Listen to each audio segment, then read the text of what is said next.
आणि आज आठ मोठे मोठे पक्ष, मोठे मोठे प्रस्थापित गेले 80 वर्ष पासून फक्त जातीपातीच्या राजकारण पूर्ण महाराष्ट्रामध्ये विकासाचा मुद्दा थांबून फक्त जातीपातीच्या राजकारण करून आणि आज प्रस्थापित लोक जे राजकारण करत आहे त्याच्यामध्ये आज एक महिलाला आठ पुरुषांचे पक्ष असताना एक महिलांना पक्ष काढावा लागला आणि हे पक्षाचं नाव आहे स्वराज्य शक्ती सेना।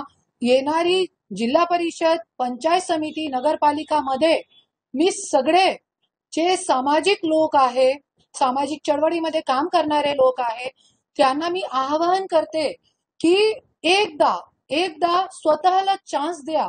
स्वतःला आज फक्त पैसे बळावर, नॉनवेज के बळावर, चिकन मटन खाने को मिल गया, दारूचे बळावर एकदा स्वतःची आत्माला खंगाला।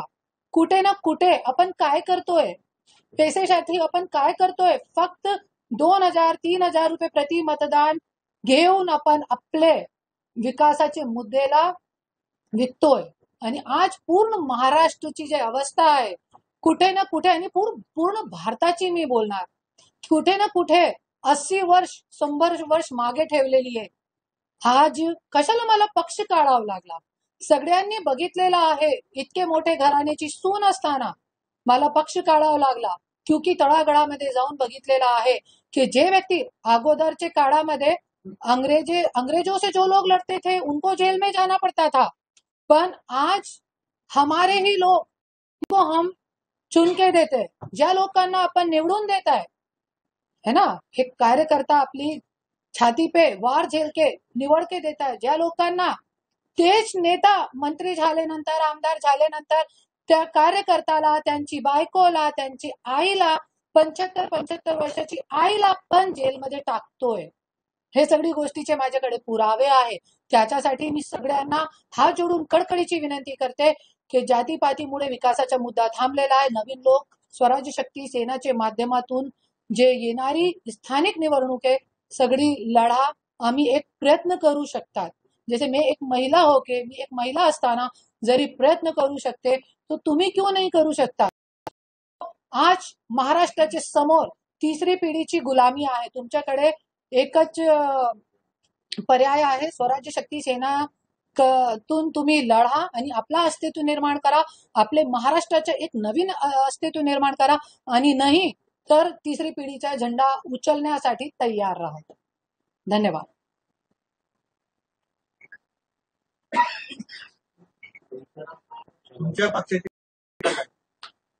विकास आणि भ्रष्टाचार हे आमचे पक्षाचा हेच एजेंडा आहे। आणि नाली, रस्ता, बिजली, पाणी, आज कुठेही नाली नाहीये, जरी कुठे नाली आहे तो ते तुंबलेली आहे, 4 वर्ष नाली काढत नाही। पाणी नाहीये, आज निवडणूक तोंडावर आलेली आहे, तो 2 दिवसामध्ये एकदा पाणी देतोय, पण निवडणुकी गेल्यानंतर परत पाणी बंद होणार आहे। तो हे जे मुद्दे आहे, आणि जे आपला छत्रपती संभाजीनगर आहे याच्यामध्ये जास्त मुस्लिम समाज आहे, तो मुस्लिम समाजाचे मुद्दे, मुस्लिम समाजाचा पण फक्त गैरवापर करताय, त्यांचे मतदानाचा गैरवापर करताय, पण कोणत्याही पक्षाने त्यांना पाठबळ दिलेला नाही। आता तुम्ही बघितलेला आहे की संग्राम जगतापनी एक आणि ते गोपीचंद पडळकर सगळे हिंदू मुस्लिम वाद पेटताय, त्याच्यामध्ये दंगे होत आहे, आणि आस पड़ोसी जो लोग रहते वो एक दूसरे के दुश्मन होते। कुठेही त्यांच्याकडे विकासाचे मुद्दे कुठे नाहीये। सीएम ची बायको जरी एक मुस्लिम व्यक्ती सोबत नाचते, तो हे लोकांच्याकडे काय बोलण्यासाठी नाहीये, पण ज्यावेळी निवडणूक येते त्यावेळेस सरकारी निवासस्थानमध्ये सीएम ची बायको एक मुस्लिम व्यक्ती सोबत रील काढते, तरी त्यावेळे गोपीचंद पडळकर, संग्राम जगतापला आणि ज्या हिंदू मुस्लिमचा मुद्दा करतो त्या लोकांना काहीही प्रॉब्लेम नसते। पण ज्यावेळी निवडणूक येते त्यावेळे जनताला हे लोक कळवते की तुम्ही हिंदू आहे आणि तुम्ही मुस्लिम। त्याच्यामुळे आज जातीपातीमुळे कुठे ना कुठे आपले समाजाचा, आपले शहरच्या, आपले मुलाबाळांचा सगळ्यांचा विकास थांबलेला। निवडणुका आल्या की आपण दिसतात प्रेस माध्यमातून, एरवी तुझं सामाजिक कार्य किंवा महिलांसाठी कुठेही दिसत, नाही, तुम्ही माझ्या फेसबुक चेक करू शकता आणि पूर्ण माझं जे काम आहे सुरू आहे, माझ्याकडे पुरावे पण आहे. तुम्ही आत्ता पण माझा फेसबुक स्टार्ट करून बघू शकता. दर दिवशी माझं काम असते.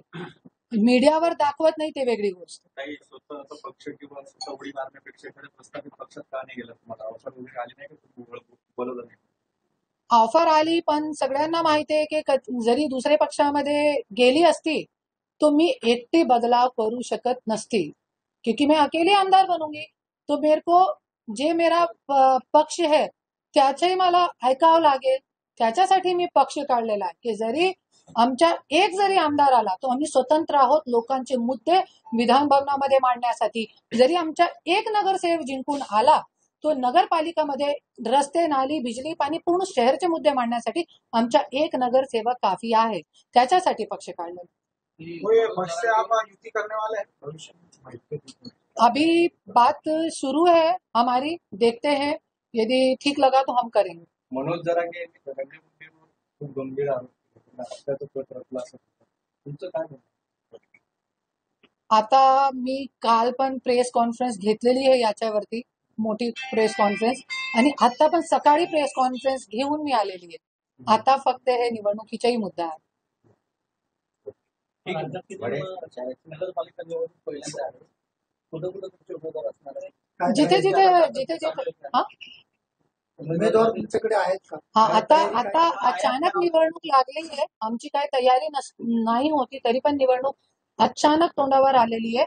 तरी पण मी परभणी, लातूर आणि आज ही आपली तिसरी पत्रकार परिषद आहे. पत्रकार परिषद बघितलेली आहे आणि परलीमध्ये पण मी सीटे उभे करणार आहे. बीडमध्ये पण तो पत्रकार प्रेस कॉन्फ्रेंस के माध्यम से मी सगळ्यांना आवाहन करत आहे जिथे आले त्यांना आम्ही तिकीट देणार आहे. आणि आज मी एक और बोलते, इतके सारे पत्रकार लोक आहेत त्यांना मला असं वाटतं की बोलायला पाहिजे. आता बीडमध्ये तुम्ही बघितलेला आहे एक पत्रकारचा मुलगा फक्त 20 वर्षाचा होता. ज्या दिवशी मी त्यांचे घर संतांना भेट केली ना त्या दिवशी त्यांचा बर्थडे होता, जन्मदिन होता, आणि माझे डोळ्यामध्ये पाणी आला त्या दिवशी की किती वाईट परिस्थिती. आणि 20 वर्षाचा मुलगा, पत्रकारचे 20 वर्षाची मुलगेची जे हत्या जी आहे, निर्गुण हत्या रोडवरती झाली, तरी पण आजपर्यंत आरोपी अटक नाहीच आहेत. अशी महाराष्ट्रामध्ये परिस्थिती आहे. त्याच्यासाठी आपण पक्ष काढलेला. जसे भाऊंनी सांगितलं ना दुसऱ्या पक्षामध्ये कशाला नाही गेले आप, है ना. जरी मी दुसऱ्या पक्षामध्ये होती आणि मी आंदोलन केलेलं आहे, मी कोणासाठी करते क्योंकि मी एकटी आणि आपला स्वतंत्र पक्ष घेऊन मी चालत आहे. पक्ष काढणं हा तुमचा टाकलेला आहे. निवडणूक दरवर्षी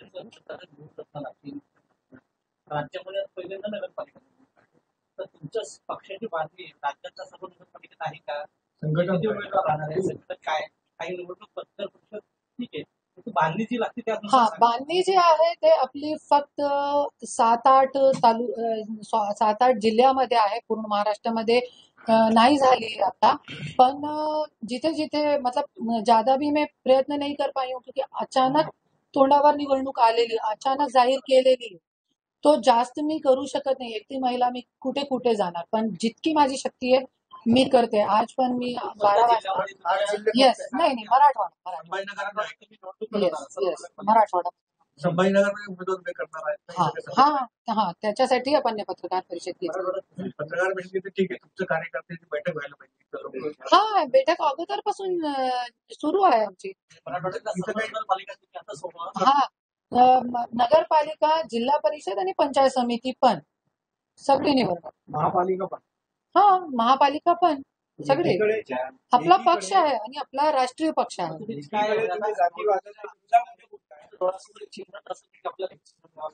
हिरा चिन्ह. हा जसे माझे विचार हिरे सारखे आहे तसंच आपले पक्षाचे चिन्ह जे आहे अगोदर दिल्ली मध्ये मिळालेला आहे आपल्याला, तो हिरा ही चिन्ह आपला असणार आहे. Yes yes. गेल्या 5 वर्षामध्ये त्याचे 5 कामं सांगतात की अपिलिंग ठरतील लोक तुमच्याकडे. मला राजकारणमध्ये फक्त 3 वर्ष झालेले आहे. आपल्या पक्षाला रजिस्ट्रेशन झालेले फक्त 1.5 वर्ष झालेले आहे. तो 5 काम मुंबईमध्ये malaad जे होता, मी आले नंतर फक्त 15 दिवस झाले होते. मी एक समाजसेवी बी नाही होती, खरी गोष्ट सांगू तर. पण मी स्वतःचे फक्त आवाज उचलली. मी काहीच नाही होती त्यावेळे, पण फक्त आवाज उचलली. 1.5 वर्ष अगोदरची गोष्ट आहे. मी आवाज उचलली आणि 150 कोटीच्या स्काय वॉक ब्रिज जो होता ते बांधत होते बीजेपीचे आमदार. तो त्याचा मी विरोध केला आणि त्या ब्रिजच्या काम जे आहे ते 20 कोटी खर्च केलेले होते. पूर्ण काम सुरू असताना मी बंद केला. आणि याच्या पुढे मलाडमध्येही, क्योंकि मी अगोदर मुंबईमध्ये काम करत होती, सगळ्यांना माहिती आहे, तिथेही मलाडमध्ये 20 बाथरूम बनवून ठेवले होते. 20 बाथरूम खूप ऐकण्यासारखी गोष्ट आहे आणि तुम्ही मीडियावरती पण द्याये. आणि ते 20 बाथरूम 1.5 वर्ष पासून बंद होते, लॉक होता त्याच्यावरती. लोगों के हगने पे भी लॉक है यहाँ पे, हगने पे भी सोचिए. तिथे 4500, क्या बोलते हैं उसको मराठी में, 4500 लोगों की बस्ती थी. 4 वहां पे जो मोबाइल बाथरूम होते हैं, जिस ट्रक पे बाथरूम होते हैं, वो 4 बाथरूम में 4500 लोग दररोज जात होते शौचालय. आणि जे बनवून ठेवलेले बाथरूम होते ते त्याच्यावरती ताला होता 1.5 वर्ष पासून. पण कशाची वाट बघत होते ताला उघडण्यासाठी, की निवडणूक आली नगरपालिकाची, तो आपण ताला उघडू आणि मतदान करून घेऊ. हे सगळं कटकारस्थान होता. पण मी एकदा सुनील प्रभू जे आमदार होते तिकडचे, मी एकदम नवीन होती, तिकडचे सुनील प्रभू आमदार होते आणि त्यांना मी एक निवेदन दिला की तुम्ही हे ताला उघडून टाका. 4500 लोकांना खूप त्रास होत आहे आणि सकाळी सकाळी त्रास होत आहे. सगळे मजदूर आहे, त्यांना कामावरती जावं लागते, असं निवेदन दिला मी. 1 महिन्याचा टाइम दिला त्यांना, त्यांनी त्याला नाही उघडला. 45 दिवस नंतर मी स्वतः गेली भरी बरसातमध्ये. सकाळी सकाळी 6 वाजता लाईन लागली होती शौचालयासाठी. मी गेली, मैंने हथौड़े से ताला तोड़ा और मैंने बोला लोगों को जाओ करो उद्घाटन. और लोगों ने वहां पॉटी करके उद्घाटन करा. हाँ, ऐसे मैंने काम करे हैं जो कोई नहीं कर सकता. और भी आणखीन काम तुम्हाला बघायचं आहे तो तुम्ही माझ्या फेसबुक अँड इंस्टाग्राम तुम्ही बघा. तुम्हाला शेकडो काम तुम्हाला भेटतील. पण हे ऐतिहासिक काम होते आणि मी काय नसताना मला फक्त हे लाईनमध्ये, सामाजिक लाईनमध्ये आले नंतर फक्त 10 दिवस होते. तो एक साधारण औरत जब इतने काम कर सकती है, 150 करोड़ का ब्रिज रुकवा सकती है, बाथरूम का, और हाँ वहां पे ताला खोलने कौन आने वाले थे, माननीय उद्धव साहेब ठाकरे सीएम साहब. तब मैंने ताला तोड़ा था. तो जब एक साधारण औरत इतना कर सकती है, सिर्फ इच्छा शक्ति इच्छा शक्ति चाहिए, तो क्या नहीं कर सकते. तो यदि हमारा एक भी नगर सेवक चुन के आया, एक भी जिला परिषद सदस्य आ गया, उसके बाद तो 0 लगाने में मैं माहिर हूँ. एक लिखने की देर है बस. एकीकडे जातीवादाच्या विरोधामध्ये तुम्ही आहात, दुसरीकडे मुख्यमंत्र्यांच्या पत्नी ज्या एक उत्तम कलावंत आहेत, गायक आहेत, एका मुस्लिम विभागाच्या नृत्य करतात किंवा गातात, याच्या विरोधामध्ये तुम्ही आहे? नाही, विरोधामध्ये नाही आहे मी. त्या खूप चांगली आहे आणि त्यांना मी एप्रिशिएट करते की एक लोकांचे विरोध जाऊन त्यांना खूप लोक ट्रोल करतात, तरी पण विरोध जाऊन त्या आपला मनाची गोष्ट करतात, जसे मी करते. त्यांना मी एप्रिशिएट करते. पण माझी गोष्टी काय आहे, गोपीचंद पडळकर आणि संग्राम जगताप याचे सारखे जे लोक आहेत, जे मुस्लिम विरोधात लोक आहेत, ते लोक त्यावेळेस क्यों तोंड नाही उघडते. आणि जे निवडणूक येते त्यावेळे मुस्लिम लोकांना असं त्यांची जातीपाती, हिंदू लोकांना जातीपाती कशाला दाखवायचे असते. तुम्ही काम दाखवा ना. जसे भाऊनी मला विचारलं तुमचे काम दाखवा, तो असंच हे मंत्री लोकांना पण तुम्ही माध्यमातून मी बोलते, माध्यमचे लोकांना, की तुम्ही पण त्यांना काम विचारा, तुमचे काम काय आहे. एक पत्रकाराच्या मुलगीची मृत्यू झाली, पण आता अजून ते जे मेन आरोपी आहे, मेन कल्प्रिट आहे, ते गायब आहे आणि 4 जे असेच लोक होते त्यांना अटक केलेली आहे. तो हे सगळी गोष्टी जे आहे आणि त्याच्या पाठीमागे आज कोणी नेता नाहीये, त्याच्यासाठी ते मुद्दा उचलत नाही. पण मी एकच बोलते, हे जो वेळ आहे ना, जे आपला यश ढाका, ते वेळ आपल्या घरापर्यंत यायची वाट बघू नका. नाही, अतिवृष्टीमध्ये मी भेट देऊ शकली नाही, पण फोनवरती जिथे होऊ शकला मी काम करत आहे फोनवरती. जसं की मेन काम काय आहे, बीडमध्ये दिलेली आहे मी भेट, पण बाहेर नाही देऊ शकली मी, क्योंकि आज ये सब पण करायचं आहे आणि फोनवरती कुठे पाहणी झालेली, कुठे नाही झालेली, जिथे आमदार खासदारचे जवळचे लोक आहेत त्यांची पाहणी होत आहे, म्हणजे खरंच ज्यांना गरज आहे त्यांची पाहणी होत नाही. त्याच्यासाठी मी तलाठी आणि तहसीलदार कडून मी फोनवर बोलते आणि फोनवरती माझं पूर्ण काम सुरू आहे. मनोज जरांगे यांना धमकी आली त्याच्यानंतर झेड प्लस सुरक्षा देण्याची मागणी करण्यात येते. तुम्ही त्यांना वारंवार जरांगे भाऊ म्हणतात, तर भावासाठी काय तुमची 100% द्यायला पाहिजे. असे वगार लोकांना दिलेली आहे, तो ते एक समाजासाठी लढणारा व्यक्ती आहे, तो त्यांना द्यायला पाहिजे. बहुत बहुत धन्यवाद आप लोगों का.